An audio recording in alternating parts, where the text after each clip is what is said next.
Bonjour, bienvenue sur le podcast Je peux pas, j'ai avocat, le podcast qui va vous faire découvrir la relation avocat-client autrement.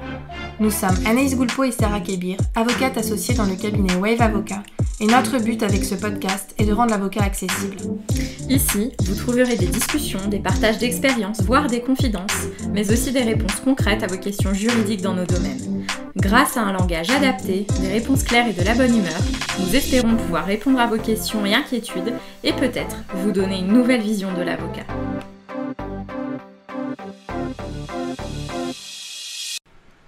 Aujourd'hui, Sarah est en discussion avec notre consoeur Anne Barlatier, qui est avocate au barreau de Lyon. Et elles ont eu une discussion vraiment très enrichissante, à la base sur est-ce que l'avocat peut être nomade, en tout cas est-ce que c'est une profession avec laquelle on peut faire du télétravail et tout en conservant un peu toutes nos particularités. Donc elles ont beaucoup parlé de ça et vous verrez c'est très riche, mais c'est aussi allé sur d'autres sujets, par exemple la relation avocat-client, la responsabilité professionnelle et l'exercice plus large de la profession d'avocat. Donc encore un épisode qui vous permettra d'apprendre, je pense, beaucoup de choses sur la relation avocat-client et je vous laisse avec l'épisode. Bonjour Anne. Bonjour. Est-ce que tu veux nous dire quelques mots pour te présenter ? Avec plaisir. Alors, moi je suis avocate au barreau de Lyon depuis 2015. Je suis en individuel, c'est-à-dire que je travaille toute seule, mais je partage mon cabinet avec 3 autres avocates, donc toi, Sarah, ton associée Anaïs, mais également Amélie Prudon. Voilà, donc on partage le bureau ensemble, sachant que moi j'ai une assistante qui vient également 3 jours par semaine et on a souvent également des stagiaires, donc même en étant toute seule, je suis quand même beaucoup accompagnée. Tout à fait. Alors effectivement, comme tu l'as dit, on partage des bureaux, mais tu peux préciser quand même que tu es propriétaire des locaux. Tout à fait, je suis propriétaire des murs et j'ai un bureau à disposition d'autres consoeurs, enfin en l'occurrence c'est des consoeurs, et donc vous 3 avez un bureau partagé. À temps partagé, ce qui veut dire que vous n'êtes pas là en permanence au cabinet. Exactement. Et toi, comment tu fonctionnes alors ? Parce que justement, tu disais que tu as une assistante. Oui, alors 3 jours par semaine, j'ai une assistante, Virginie, qui s'occupe plutôt du suivi administratif des dossiers et qui s'occupe également de rappeler les clients, on va dire pour tout ce qui est le courant, voilà, le suivi des dossiers, procédures, etc. Et moi, personnellement, je traite en direct avec les clients du moment qu'il s'agit soit des questions plus complexes, donc je les rappelle, ou alors en rendez-vous, ou voilà, pour les audiences, etc. Donc comment tu partages ton temps de travail ? Est-ce que tu es toujours au cabinet ? Est-ce que tu travailles un peu à domicile ? Est-ce que tu es nomade ? Alors, je ne suis pas très nomade. Déjà, c'est pas de ma génération, j'allais dire, parce que je suis née en 73 et que j'appartiens plutôt à une génération, on va dire, où le travail était plus au bureau, en cabinet. Alors déjà, moi, j'ai pas connu la réforme où il était possible de faire de la publicité pour les avocats, ce qui a l'air d'un détail, mais en fait, j'ai été élevée dans une optique, d'une culture où l'avocat ne faisait pas de publicité, où il ne faisait pas de démarchage, où il n'était même pas permis de se déplacer chez le client. Donc moi j'ai vraiment évolué parce que j'ai commencé à travailler avec ma mère, Marie-Thérèse Barlatier, en 94, donc même en étant un avocat depuis 2015, j'ai quand même été éduquée dans cette culture-là, où effectivement l'avocat était rattaché à un cabinet et c'est le client qui se déplace au cabinet. Et après, j'ai une vie de famille et également, c'est aussi difficile de séparer la vie professionnelle et la vie personnelle. Et moi, je trouve que c'est plus facile de se concentrer en étant au cabinet avec mes dossiers et avec mes outils de travail plutôt qu'à la maison où je suis du coup plus tentée par des choses extérieures qui vont me perturber dans mon travail. Donc pour toi, c'est un choix finalement ? Ah oui, tout à fait, oui. C'est un choix parce que chez moi, parce que je tiens absolument à préserver ma vie personnelle et ma vie privée. Par exemple, j'ai un téléphone portable professionnel qui reste au cabinet. C'est-à-dire que je ne l'emmène pas avec moi à la maison, je ne l'emmène pas avec moi pendant des vacances, je ne regarde pas mes mails quand je suis en week-end. Alors ça, je sais que ça fait un peu frémir les nouvelles générations qui sont dans l'hyper-réactivité, qui répondent aux mails, qui répondent au portable. Moi, je considère que ça empiète sur la vie personnelle, que ça fatigue énormément et qu'au bout du compte, on a une fatigue psychologique qui vient nuire à la qualité du travail. C'est intéressant ce que tu disais parce qu'effectivement, tu es avocate depuis à peu près en même temps que nous. Enfin, oui. Tu es de la même promotion qu'Anaïs. Mais ta maman était déjà avocate et tu travaillais avec elle. Oui. Donc toi, tu as été élevée... Moi, j'ai commencé au bas. Commencé au bas de l'échelle. J'ai Et... commencé simple secrétaire. C'est-à-dire, je répondais au téléphone. Je n'étais même pas assistante. J'ai repris mes études très tard. Et donc du coup, j'ai gravi les échelons les uns après les autres. Et du coup, j'ai vu toutes les strates, j'allais dire, de la profession. Et ça donne effectivement pas le même regard. Mais je pense aussi que j'ai pas la même relation avec mes clients, par exemple, que des avocates comme toi ou Anaïs, où vous avez peut-être une relation qui est plus, j'allais dire, informelle. Moi, c'est beaucoup plus formalisé. Par exemple, je répondrais pas à un client en dehors de mes heures de travail. C'est vrai que c'est intéressant parce que nous, on a un système de fonctionnement qui n'est pas du tout comme le tien. Où effectivement, on privilégie le télétravail, on vient au cabinet pour les rendez-vous clients, ou on passe chercher notre courrier quand tu nous dis que du courrier est arrivé. Et c'est vrai qu'on a un fonctionnement de cabinet, une organisation de cabinet où tout est numérisé, tout est dématérialisé, avec des outils faits exprès, une pratique de la visioconférence, des rendez-vous en ligne. On utilise tous ces outils-là numériques. Ça s'est accentué par l'effet du confinement, et nos clients, on a l'impression qu'ils sont un peu plus proches aussi et plus demandeurs de l'utilisation de ces outils-là. Mais on y est tombé vraiment dès le début de notre exercice. Alors peut-être que c'est effectivement ce choc de génération, comme tu disais. Alors, je pense qu'il y a deux choses. Alors, effectivement, il y a une question générationnelle, c'est-à-dire que les nouvelles générations, entre l'outil informatique, notamment le smartphone, le téléphone portable, les mails, ça crée une hyper-réactivité qui est demandée de toute façon par les clients. C'est-à-dire qu'un client qui envoie un mail, il ne comprend pas qu'on n'ait pas répondu dans la demi-heure qui suit. Enfin, pratiquement, c'est ça. Donc ça, c'est certain, il y a une question générationnelle. Et même par rapport à ce que tu disais, je pensais surtout à l'utilisation du papier. Moi, j'ai eu beaucoup de mal à passer à la dématérialisation. J'y suis pas encore, même si j'ai beaucoup progressé et je travaille dans ce sens-là, parce que c'est vrai qu'aujourd'hui, je trouve que ça n'a plus de sens de tout imprimer ou d'avoir une copie de dossier papier. Et pour autant, là aussi, c'est pareil, j'ai été élevée dans cette culture-là. C'est-à-dire que moi, pour travailler, j'ai quand même besoin d'imprimer les pièces, j'ai quand même besoin d'avoir un support papier. Même si de plus en plus je numérise et je travaille sur écran, mais j'ai quand même un reste, j'allais dire, de mauvaises habitudes par rapport à ça. Enfin, je sais pas si c'est vraiment une mauvaise habitude en fait. Non, mais c'est une bonne habitude pour ce qui est du stockage, parce qu'effectivement on imprime moins, on consomme moins, ça prend moins de place, c'est beaucoup plus pratique, tout ce qu'on veut. Après, à l'usage, je trouve que imprimer les pièces, l'avantage c'est qu'on les voit mieux, et que sur papier, moi je trouve des choses que je ne trouverais pas sur l'écran. Je trouve que sur l'écran, c'est trop rapide, du coup la lecture est moins attentive. Après, c'est peut-être moi. C'est peut-être lié à ma personnalité, tout simplement. C'est des pratiques qui sont différentes, effectivement. Et par rapport au client, est-ce que toi, tu ressens qu'il a besoin de te trouver au cabinet? Est-ce que tes clients viennent à l'improviste? Est-ce que tu penses que par rapport à moi qui ne suis au cabinet que quand j'ai un rendez-vous fixé, quels sont les avantages et les inconvénients pour toi d'être au cabinet en permanence? Alors, l'avantage, il est uniquement pour moi. Je pense que pour le client, ça ne change rien du tout. C'est-à-dire que moi, mes clients ne passent pas à l'improviste, parce que de toute façon, je ne suis pas toujours au cabinet. C'est-à-dire mon assistante, elle est là 3 jours par semaine et pas tout le temps. Je peux très bien être en rendez-vous ou en audience. Donc, les clients, de toute façon, ne passent pas à l'improviste, ou alors ils prennent le risque de tomber sur une porte close, ça c'est certain. Après, l'avantage d'avoir un cabinet, c'est qu'effectivement, ils peuvent passer à l'improviste, déposer des documents, mais ça reste quand même, j'allais dire, très anecdotique par rapport à la réalité du travail. Donc en fait, je pense que ça ne change rien, c'est vraiment par rapport à mon confort personnel. Moi, c'est une question de concentration en fait. C'est-à-dire que quand je suis au travail, je suis dans le temps du travail, je suis dans mon lieu de travail, et donc j'arrive à mieux me concentrer, à mieux travailler. Mais après, ça dépend un peu de chacun. Et c'est vraiment l'avocat par rapport à son rythme de travail et à sa façon de travailler. Si chez soi on peut avoir un bureau aménagé où on a suffisamment de concentration, et qu'on est à la rigueur plus à l'aise chez soi qu'au cabinet pour travailler, moi je vois pas où est la différence. Moi, la seule chose, c'est que j'ai besoin de ce temps-là, et puis surtout j'ai besoin, quand je suis chez moi, de ne pas être au travail. C'est plutôt le contraire en fait. C'est-à-dire que c'est plus pour protéger ma sphère personnelle que je ne travaille pas à la maison que le contraire. Donc, par rapport à ça, effectivement, on peut considérer qu'il n'y a ni avantage ni inconvénient pour les clients.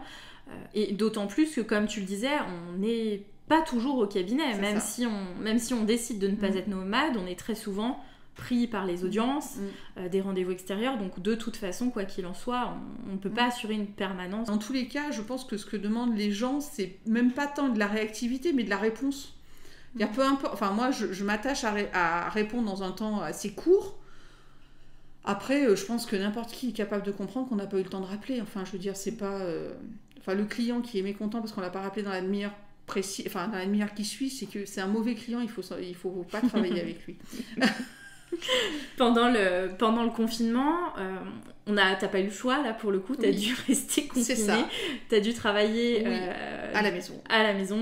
Avec ton mari en télétravail, tes enfants aussi. Et là, ça a été peut-être un petit peu plus compliqué. Et quand j'étais forcée, effectivement, en télétravail, en mars, avril, quand on était tous en télétravail et que je me suis mis en télétravail, je me suis dit que ça va être plus pratique parce qu'effectivement, ça m'évitait de me déplacer avec mes dossiers, etc. Et ben moi, j'avais un problème de confidentialité, c'est-à-dire que même enfermée dans ma cuisine, et ben j'ai quand même mes enfants ou mon mari qui sont de l'autre côté de la porte, et ce que je raconte, malheureusement j'ai une voix qui porte, c'est comme ça, mais enfin ce que je veux dire, ce que je raconte à mon client, ça ne les concerne pas, ça ne les regarde pas, et moi ça me gêne de savoir que ça peut être entendu. Donc dans notre métier, il y a aussi une part de confidentialité.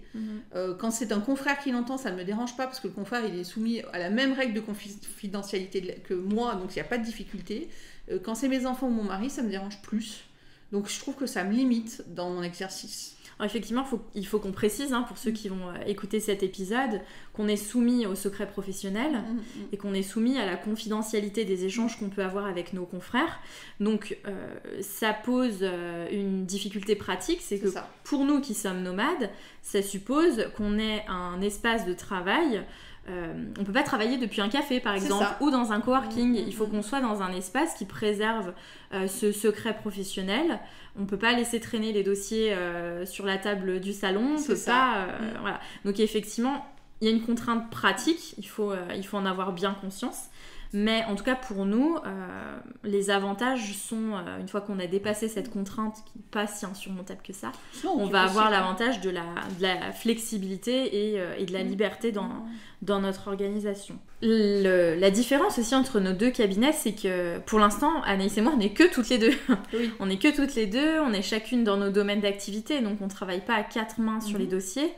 Toi, tu travailles avec ton assistante, tes stagiaires, selon l'époque de l'année. Donc, c'est aussi un critère qui est important. Parce que si on devait s'agrandir et avoir un collaborateur ou une assistante, à ce moment-là, on aurait peut-être besoin d'avoir des locaux fixes et de se retrouver. Sachant que je viens quand même assez souvent au cabinet quand je ressens un petit peu de solitude au travail. Même si le télétravail, comme tu le disais, c'est assez personnel. Et moi, autant j'aime être concentrée et être en télétravail chez moi, autant assez souvent on a besoin de discuter de nos dossiers. Il y a un double aspect en fait dans notre profession, c'est que déjà on est dans une profession où on se pose beaucoup de questions. Donc c'est vrai qu'on a besoin de beaucoup échanger sur nos dossiers et que l'avantage en fait moi que je trouve dans un bureau, par exemple je pourrais pas avoir un bureau moi toute seule avec mon assistante. Moi j'ai besoin d'avoir un bureau à côté avec d'autres confrères et là je suis contente d'avoir un bureau que je puisse partager avec 3 consoeurs parce que du coup on est quand même 4 avocats au cabinet et 4 avocats qui ont des activités, des domaines de compétences différents et dans notre dossier, enfin je veux dire tout le monde sait, enfin je veux dire, tous les avocats savent que le droit c'est transversal donc de toute façon les questions qu'on se pose elles sont multifacettes donc c'est très bien de pouvoir échanger sur les dossiers et ça c'est vraiment un confort de travail de pouvoir échanger avec des confrères sur des dossiers qui ne sont pas forcément les siens ou qui ne sont pas forcément les miens, mais du coup j'ai une autre vision et je peux avoir la confirmation en fait de ce que je pense ou au contraire des idées nouvelles sur mes dossiers. Et ce temps d'échange, il est possible qu'au cabinet. Si je suis en télétravail à 100%, j'y arriverai pas.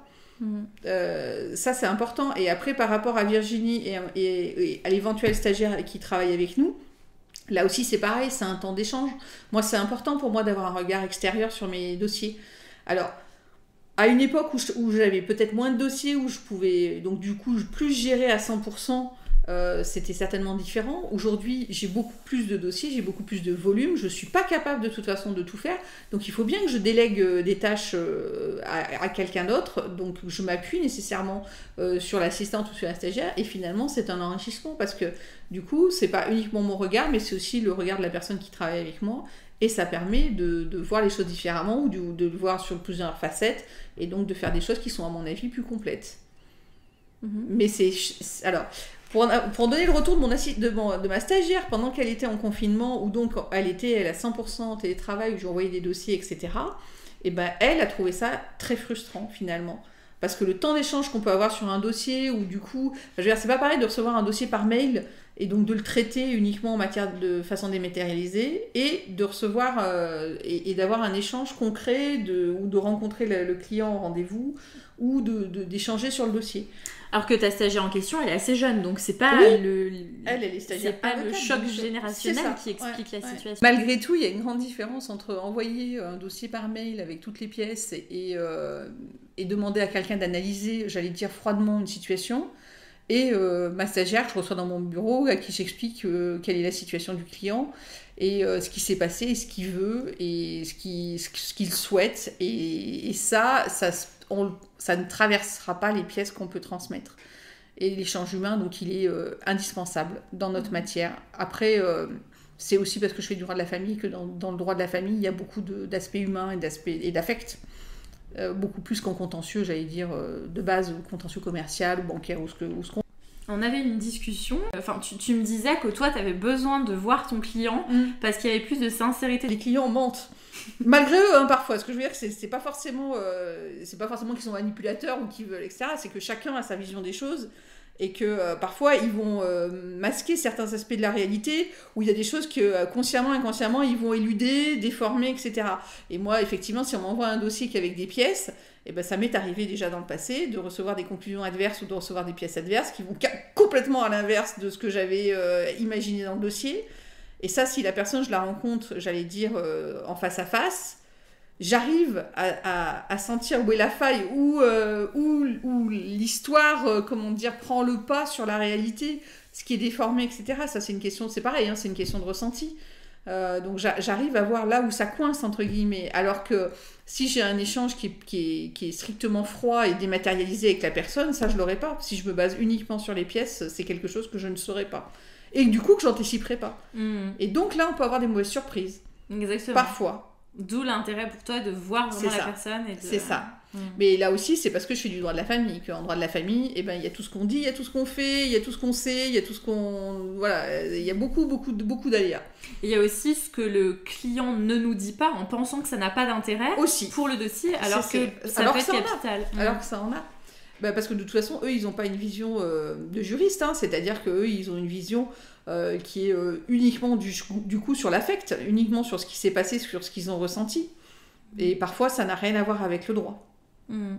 Et est-ce que pendant le confinement, tu as ouvert des dossiers, ou est-ce que le fait de ne pas pouvoir recevoir les personnes a été un frein pour...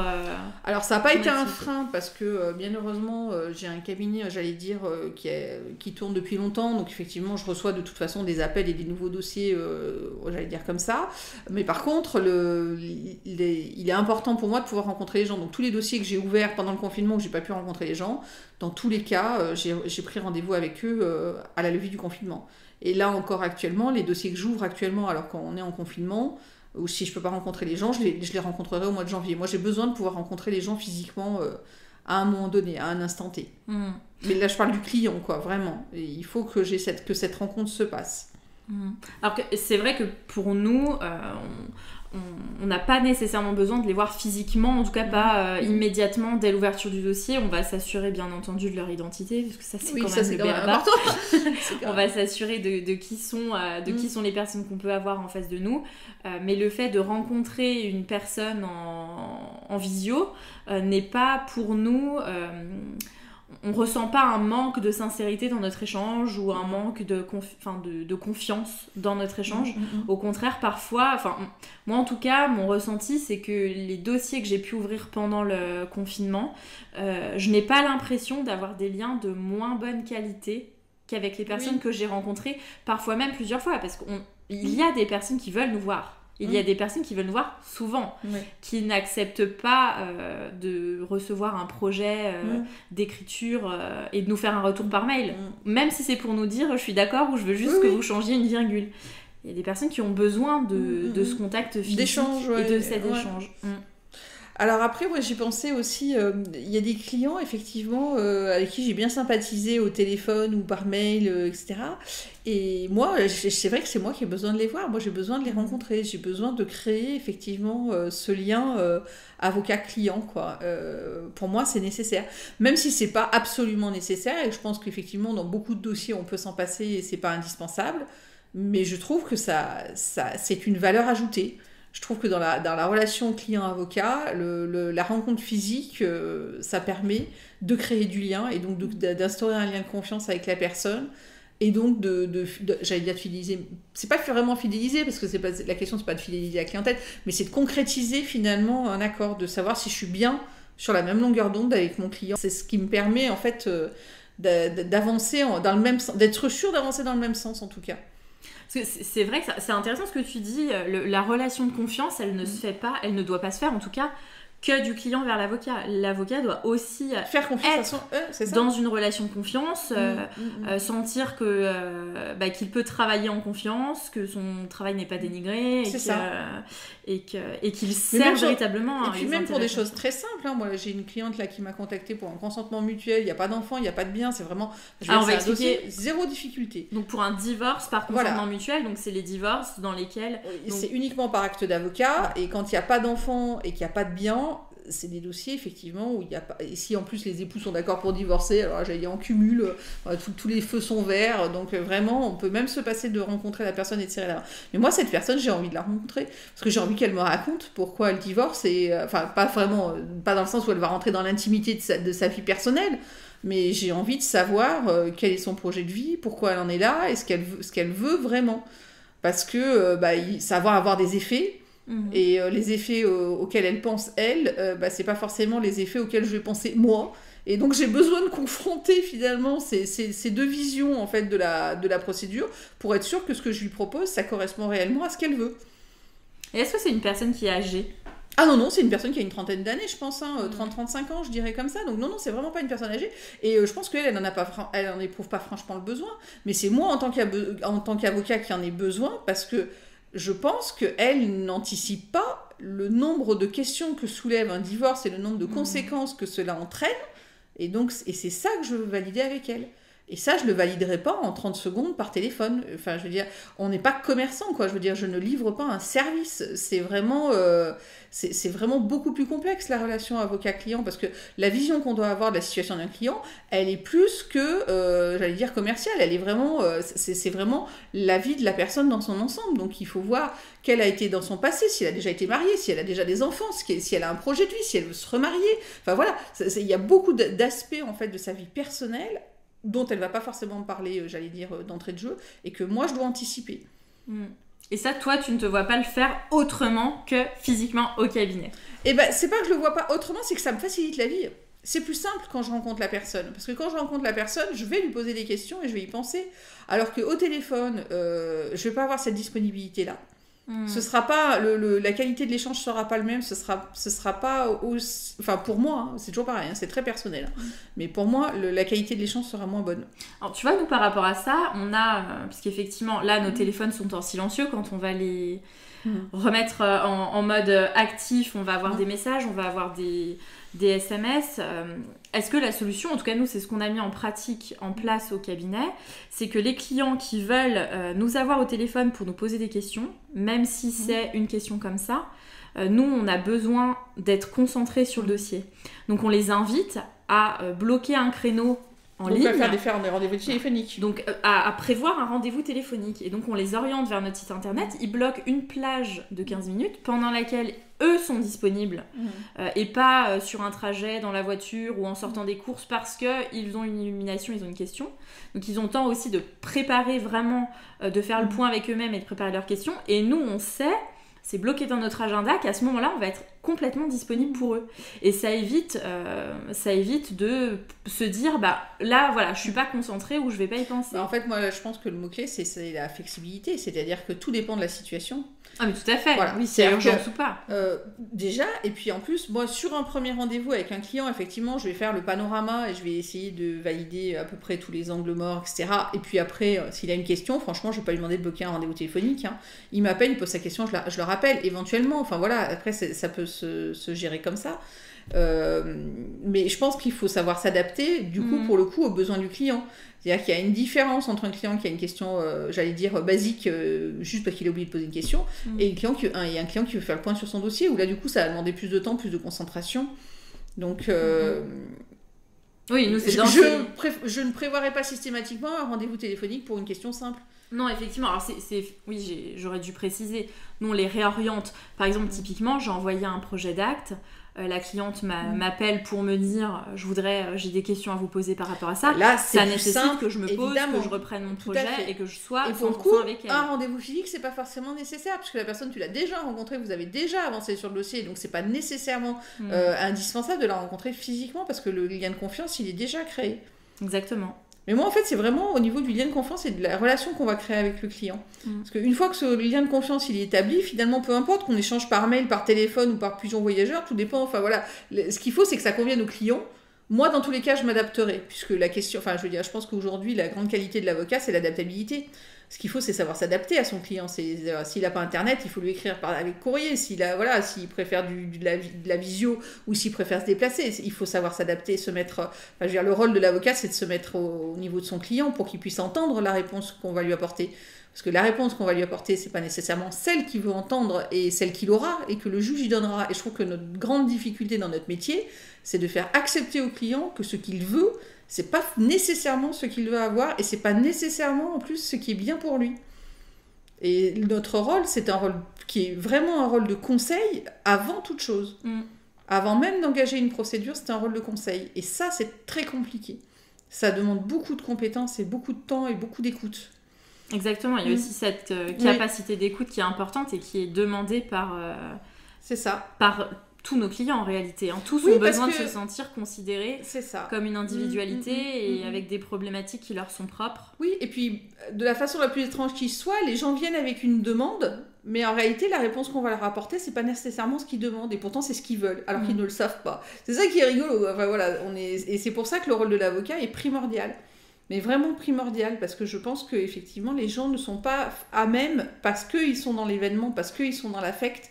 Ils n'ont pas le recul nécessaire, ils n'ont pas l'expérience nécessaire pour savoir quelle est la bonne option dans leur situation particulière. Peut-être 2 petites questions pour finir. Oui. Nos questions de signature. Qu'est-ce que tu préfères dans la relation que tu as avec tes clients? Si tu devais retenir qu'une chose, qu'est-ce qui te fait plaisir et qu'est-ce qui te fait venir au cabinet avec toute ta bonne humeur? C'est une question hyper complexe en fait, parce que j'ai pas de réponse toute faite en réalité. Moi, je considère que mon métier comme un métier d'utilité publique, c'est-à-dire que ce que j'aime, moi, c'est arriver à trouver une solution, déjà. Donc, je reçois des gens qui ont des difficultés et qui sont souvent dans une période de leur existence qui est compliquée et difficile à gérer. Et donc, si j'arrive à trouver une solution qui correspond, j'allais dire, à leur situation particulière, c'est pour moi une grande satisfaction. Et après, j'allais dire d'une manière beaucoup plus générale et globale, moi c'est la relation humaine, bien entendu, et c'est pour ça que je suis, j'allais dire, un peu réfractaire à tout ce qui est visio, dématérialisation, etc. Moi j'ai besoin de rencontrer les gens, j'ai besoin de leur parler, j'ai besoin d'avoir un échange humain avec eux, voilà. Et c'est ce qui fait que mon activité m'intéresse et que je suis contente d'aller bosser le matin. C'est parce que je vais rencontrer plein de monde. Des gens complètement différents, qui ont des visions complètement différentes, qui font des choses totalement différentes. Et c'est ce qui fait que notre métier est passionnant. Et dernière petite question. J'ai une baguette magique et je peux changer un élément qui te plaît un peu moins de la relation que tu peux avoir avec tes clients. Qu'est-ce que ce serait ? Assez, j'allais dire, c'est un peu bête comme réponse, mais j'allais dire le côté administratif. C'est vrai qu'on a beaucoup, de plus en plus, de réglementation, de plus en plus de rapports administratifs avec les clients. Et ça m'ennuie terriblement. Donc je m'en décharge très largement sur mon assistante à qui je confie la lourde tâche d'envoyer les conventions d'honoraires, d'envoyer les courriers avec les informations, etc. Voilà, moi si je pouvais avoir des choses, j'allais dire, plus informelles avec mes clients, bien entendu, je serais la première à m'en satisfaire. Mais malheureusement, c'est plus possible aujourd'hui, ne serait-ce que, j'allais dire, d'une d'un point de vue responsabilité professionnelle, c'est-à-dire qu'aujourd'hui on mène des dossiers, on les mène du mieux possible et avec toute notre bonne volonté. Dans 1 an, dans 2 ans, dans 3 ans, la cour d'appel va dire que ce qu'on a fait, ça ne correspond pas du tout à ce qu'il fallait faire et notre assurance va venir nous demander des comptes. Il va falloir justifier de savoir ce qu'on a fait, pourquoi on l'a fait, etc. Donc il y a une traçabilité dans notre travail qui est de plus en plus importante, qui prend de plus en plus de temps et bien sûr ça alourdit notre tâche quotidienne. Mais j'allais dire, c'est très étrange d'ailleurs parce que c'est en parallèle de la dématérialisation. Plus on dématérialise, plus il faut de la traçabilité. C'est assez étrange, hein, mais le fait qu'on s'allège progressivement du papier et voilà, on dit qu'on simplifie les choses, etc. Et parallèlement, on a un mouvement comme ça d'administratif de plus en plus lourd. Et finalement, on complexifie les choses de plus en plus. On ne peut plus aujourd'hui travailler, j'allais dire, les yeux fermés, quoi. C'est impossible aujourd'hui. C'est vrai, et on parlera sans doute, parce que c'est un sujet très vaste et qui est assez méconnu peut-être quand même des justiciables, de la responsabilité professionnelle qui pèse sur nos épaules et qui peut être lourde. Et alors là, pour le coup, je trouve que le législateur travaille vraiment pas dans le bon sens. Parce que finalement, il y a beaucoup de... on peut en parler toute la nuit, hein, des difficultés que rencontre aujourd'hui la justice par rapport à la gestion des dossiers. Mais je trouve qu'on crée de plus en plus d'embûches dans notre métier, c'est-à-dire de pièges purement procéduraux, hein, dans lesquels beaucoup de confrères tombent et donc trouvent leur responsabilité professionnelle engagée, alors que le métier du juge, ça ne doit pas être d'évacuer les dossiers sur des ressorts, j'allais dire procéduraux, mais de trouver des solutions pour les gens et de dire aux gens, votre dossier ne sera pas examiné par le tribunal parce que votre avocat a loupé un délai et donc vous avez qu'à engager sa responsabilité professionnelle, ce n'est pas satisfaisant. Ni pour les avocats qui font tout leur possible pour faire bien leur boulot et qui finalement se retrouvent coincés pour une simple erreur matérielle ou enfin je veux dire bêtement humaine, ni pour les assurances à qui ça coûte finalement beaucoup d'argent pour pas grand-chose, ni pour le justiciable qui lui de toute façon il veut pas une réparation financière, il veut la réponse du juge, pas la réponse de l'assurance. Donc dans tous les cas ça n'est pas satisfaisant. Voilà. C'est un petit peu moins positif que ce que tu disais avant. On va retenir que ton cœur d'activité, c'est la relation humaine que tu as avec tes clients. Mais parce que de toute façon, c'est ça, le cœur du métier, il est là. Le cœur du métier, il est là. Et heureusement, j'allais dire, je touche du bois, mais heureusement, la responsabilité professionnelle de l'avocat, elle n'est pas mise en jeu tous les jours, mais elle le sera de plus en plus. Nécessairement. Parce que la société avance dans ce sens-là. Anne, merci beaucoup d'avoir pris de ton temps pour participer à notre podcast. Merci à vous de m'avoir écouté déjà. Merci d'avoir suivi ce podcast. Pour nous soutenir, n'hésitez pas à nous laisser une note et un commentaire sur les plateformes de podcast. Vous pouvez également nous retrouver sur les réseaux sociaux, Facebook, Instagram, LinkedIn et YouTube. N'hésitez pas également à nous laisser vos commentaires et avis. Nous vous laissons tous les liens sur les notes du podcast. À bientôt.